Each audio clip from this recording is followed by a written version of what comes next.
Viewers আসসালামু আলাইকুম। Air design and planning কনসালটেন্টের পক্ষ থেকে সবাইকে স্বাগতম। আপনারা দেখতে পাচ্ছেন আমাদের একটি ফুল ডিজাইন কমপ্লিট করা হলো। এখানে দেখতে পাচ্ছেন এটি হলো অ্যাপ্রুভ শিট, পৌরসভা বা উপজেলা শিট।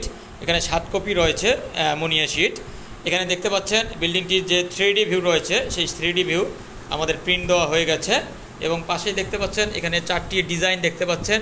এখানে প্রত্যেকটা ডিজাইনে আলাদা আলাদা রয়েছে। এখানে দেখতে পাচ্ছেন একটি আর্কিটেকচারাল ডিজাইন, একটি তারপরটি রয়েছে দেখতে পাচ্ছেন একটি ইলেকট্রিক্যাল ডিজাইন, তারপরটি দেখতে পাচ্ছেন এটি আমাদের প্লাম্বিং ডিজাইন, এবং অপর পাশে যেটা দেখতে পাচ্ছেন এটি হচ্ছে আমাদের স্ট্রাকচারাল ডিজাইন। এই ডিজাইনটি ফুল কমপ্লিট করা হয়েছে এবং এস্টিমেট অ্যান্ড কস্টিংও করা হয়েছে। আমাদের এই ফুল প্যাকেজ এই ডিজাইনটি কমপ্লিট করে দেওয়া হলো জনাব সাগর ভাইয়ের ডিজাইন। এটি ঝিনাইদহ জেলায় কালীগঞ্জ থানায় এই ডিজাইনটি চলে যাবে। তাই আপনাদের ডিজাইন বা প্ল্যানের পরামর্শ প্রয়োজন হলে অবশ্যই আমাদের সাথে যোগাযোগ করতে পারবেন। আমাদের হোয়াটসঅ্যাপ নাম্বার দেওয়া থাকবে। সবাই ভালো থাকবেন। আল্লাহ হাফেজ।